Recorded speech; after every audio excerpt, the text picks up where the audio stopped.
Good morning, नमस्कार दोस्तों। उम्मीद है आप सब लोग कुशल से होंगे। मैं अपने गांव में आज 21वां दिन है और almost it's time to wind up. तो प्लान ये है कि कल सुबह मैं अपने गांव से वापस अपने घर के लिए प्रस्थान करूंगा। ये जो मेरे 21 दिन निकले, ये मेरे 21 दिन बड़े फैंटास्टिक निकले और मैं कहूँगा कि I have got no regret. मैं इन 3 हफ्तों में जो अपने पास में यहाँ रहा, उसका एक्सपीरियंस, जो 3 हफ्ते का मेरा यहाँ प्रवास था, it was mix of some sweet and bitter experience, but I must say that sweet part is most sweeter than the bitter part. तो यहाँ पर जो मेरा रहने का एक्सपीरियंस था वो बिल्कुल अकेले था। मैं इस बार अकेले आया हुआ हूँ और जब 15 तारीख को मैं यहाँ पहुँचा और उसके बाद आज 6 तारीख हो गई, मेरे पास में वैरायटी ऑफ एक्सपीरियंस हैं जो मैंने कोशिश की है कि मैं अपने अलग अलग वीडियो के थ्रू एज ए मेमोरी अपने साथ में रखूं और उनमें से कुछ आपके साथ भी शेयर करूं। मैक्सिमम मैंने यूट्यूब पे अपने चैनल पे डालें जिसमें आपको मेरे अलग अलग एक्सपीरियंस, मैं कहाँ गया, किस तरह से मैंने अपने ये जो 20-21 दिन थे वो गुजारे। इन 21 दिन के दौरान हमारे गांव में 2 शादियां थी और इन दोनों शादियों के बीच 15 दिन का गैप था। तो कुछ लोग एक शादी में आए और कुछ लोग दूसरी शादी में आए। मेरा सौभाग्य था और मेरे पास थोड़ी लिबर्टी ये थी कि मैंने इन दोनों शादियों को कवर किया, दोनों में शामिल हुआ और दोनों शादियों के अलग अलग एक्सपीरियंस थे। एक में हमको बारात लेके बाहर जाना था और एक में बारात आई थी। तो दोनों वर और वधू पक्ष दोनों के एक्सपीरियंस मैंने शेयर किए अपने, जो मैंने पहले नहीं देखे थे। अपने गांव में शादियां बहुत अटेंड की थी पर यहाँ से कहीं बारात में मैं नहीं गया था, तो वो मेरे लिए एक पहला एक्सपीरियंस था।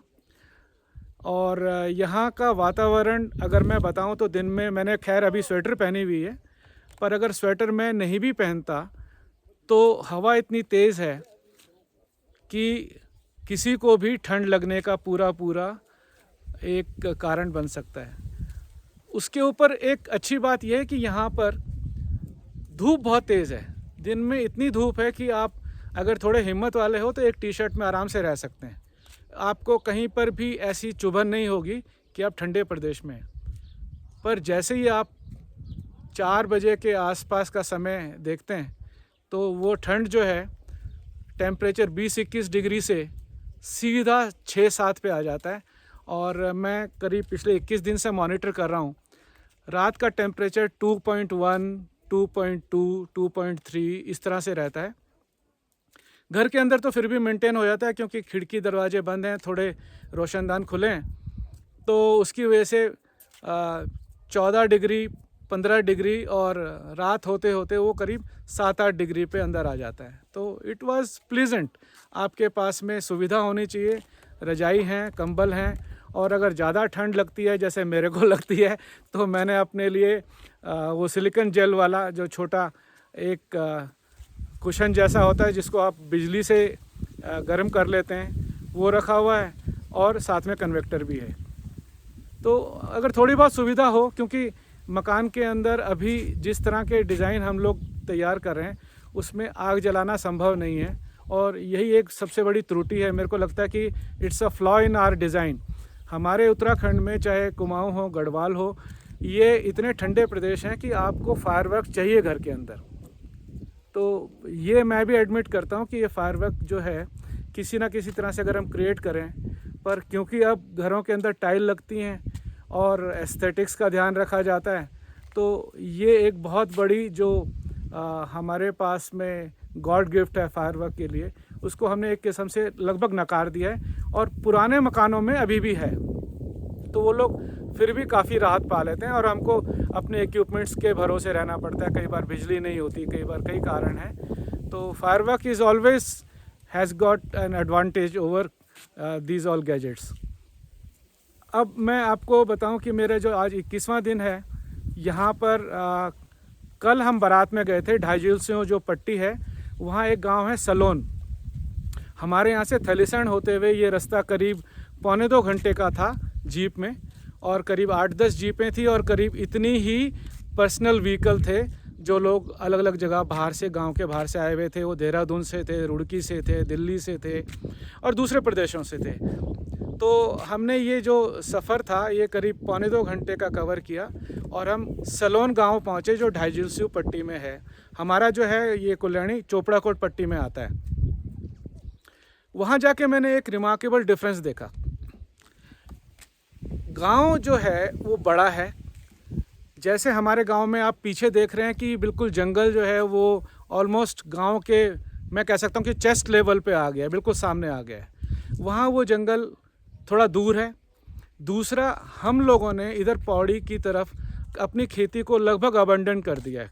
कोशिश ये है कि लगभग हर घर जो है वो दुकान से ख़रीद के खा रहा है और बहुत कम ऐसे परिवार हैं जो खेती कर रहे हैं।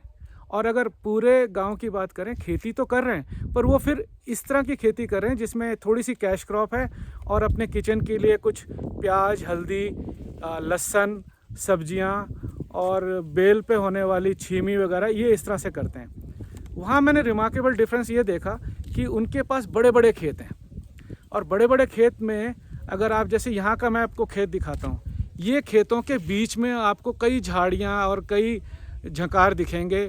आपको यहाँ पर कुमरे दिखेंगे जो बिल्कुल चुभ जाते हैं, यहाँ आपको कंडाली दिखेगी। पर वहाँ जो मैंने खेत देखे वो बड़े बड़े खेत थे और उन खेतों के बीच में एक खेत दूसरे से लगा हुआ था और इन खेतों के बीच में कोई झाड़ी झकाड़ नहीं थी। इसका मतलब है उन्होंने बहुत मेहनत से उन खेतों को मेंटेन करके रखा है। और सलोन गांव की जो विशेषता है वो मेरे को पहले भी पता थी और मैं आपसे शेयर करता हूँ। वहाँ आलू बहुत उगता है, तो आलू उगता है, कौड़ी उगती है, उसके अलावा घर्रा जो मूली होती है वो होती है। और इन सब का ना केवल वो अपने लिए इस्तेमाल करते हैं, उसको वो कमर्शियल यूज़ भी करते हैं। तो मैंने कल देखा कि करीब 30 या 40 रुपए किलो घर्रा जो मूली थी, जो गोल मूली होती है, वो लोग वहाँ की औरतें बेच रही थी। और आलू तो वहाँ से इतना होता है कि व्यापारी आते हैं और गांव से वो आलू ले जाते हैं। तो उन लोगों ने एक मिसाल कायम की है कि हमारे पास में कितने भी एक्सक्यूज़ हों, वो एक्सक्यूज़ जो हैं वो हमारे अपने होते हैं, अपने बनाए हुए होते हैं। कुछ नेचुरल और कुछ सही भी होते हैं, पर उनसे ओवरकम किया जा सकता है। वहाँ मैंने देखा कि जैसे हमारे गांव में या आसपास के गांव में मैं बताऊं कि दूध की बड़ी समस्या है। यहाँ पर गांव में किसी के घर में अगर एक गाय है तो वो शायद उनके अपने लिए भी पूरा नहीं करती है। जबकि वहाँ मैंने ऐसा सुना और महसूस किया कि वहाँ थैली का दूध लोग इस्तेमाल नहीं करते। वहाँ पर ये जो घर परिवार हैं उनके पास कम से कम एक गाय या भैंस है। इसका मतलब ये है कि वो लोग अपने देसी अंदाज में संपन्न हैं और ये संपन्नता वहाँ दिखती भी है। किस तरह के बड़े बड़े खेत हैं, किस तरह से उनके मवेशी जो हैं, गाय भैंस, वो बिल्कुल फ्री होके उन खेतों में चर रहे हैं। ऐसा कोई डर नहीं है कि जंगली जानवर एकदम कोई अटैक करेगा। हर एक खेत में उन्होंने गोबर के पाथे लगाए हुए हैं, क्योंकि आने वाले टाइम में अगर बुआई होगी तो वो गोबर की खाद को उसमें फैलाएंगे, खेतों में फैलाएंगे। दूसरा, मैंने देखा कि स्वाभिमान है। वहाँ कोई भी आदमी काम करने से कतरा नहीं रहा है और यही कारण है कि उन्होंने अपनी उपज को ना केवल अपने लिए बल्कि कमर्शियल यूज़ के लिए भी उतना ही पर्पसफुल बना के रखा है।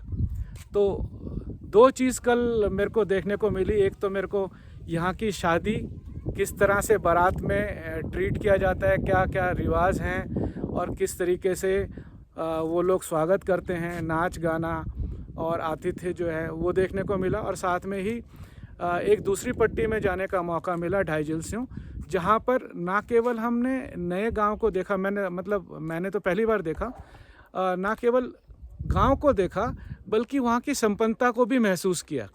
और ये संपन्नता जो है वो आगे आने वाले टाइम में भी बरकरार रहेगी, क्योंकि ये गांव आज से नहीं बाकी कई सालों से आलू का उत्पादन कर रहा है और आलू के उत्पादन के लिए जाना जाता है। ये जो गांव है, ये जो सलोन है, वो NH 121 पे है और ये आगे जाके चिपलसैंण और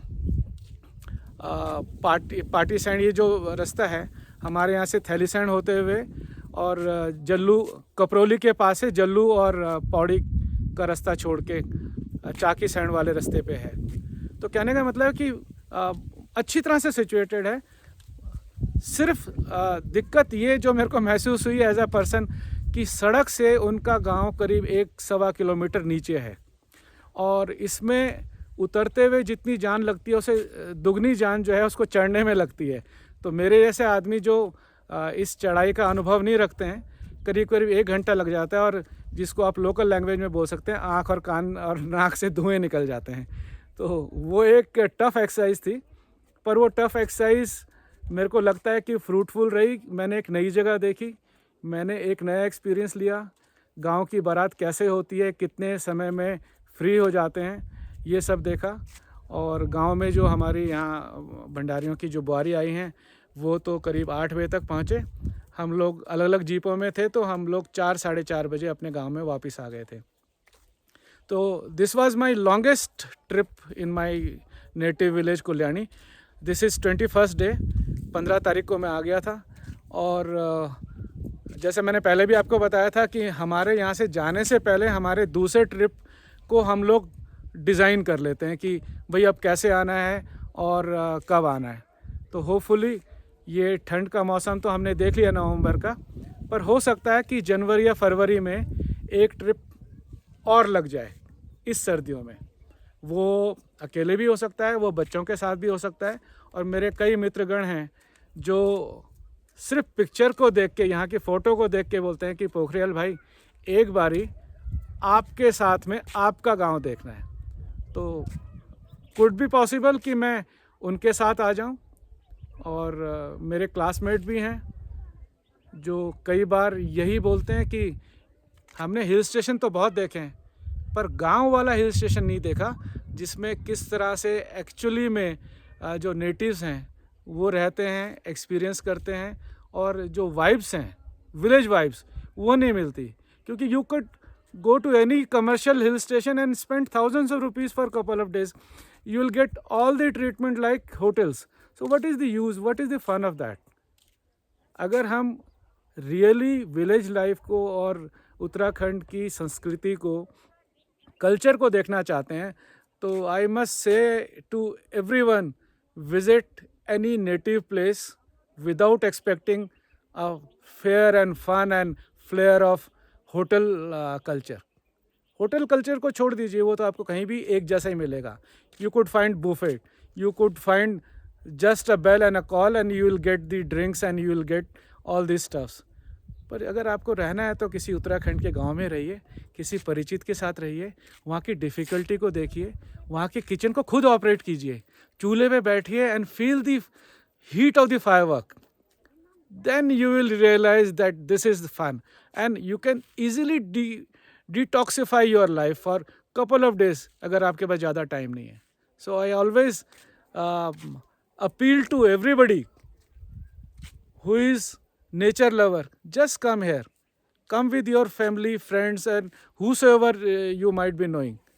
Stay in a village and feel the difference. Don't expect a hotel courtesy and hotel welcome over here. We are simple people. We are the people believe in God. We are the people who are ready to help you out.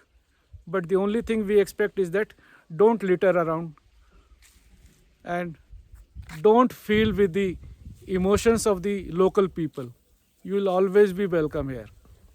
Okay, then I'll update few of videos which have not uploaded in YouTube, तो वो मैं आज शाम तक upload कर दूंगा। Kitchen घर मैंने समेट दिया है and hopefully tomorrow evening I will be at my home in Ghaziabad.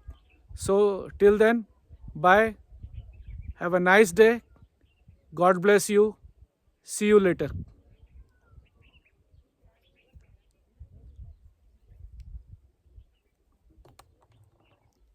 Bye bye.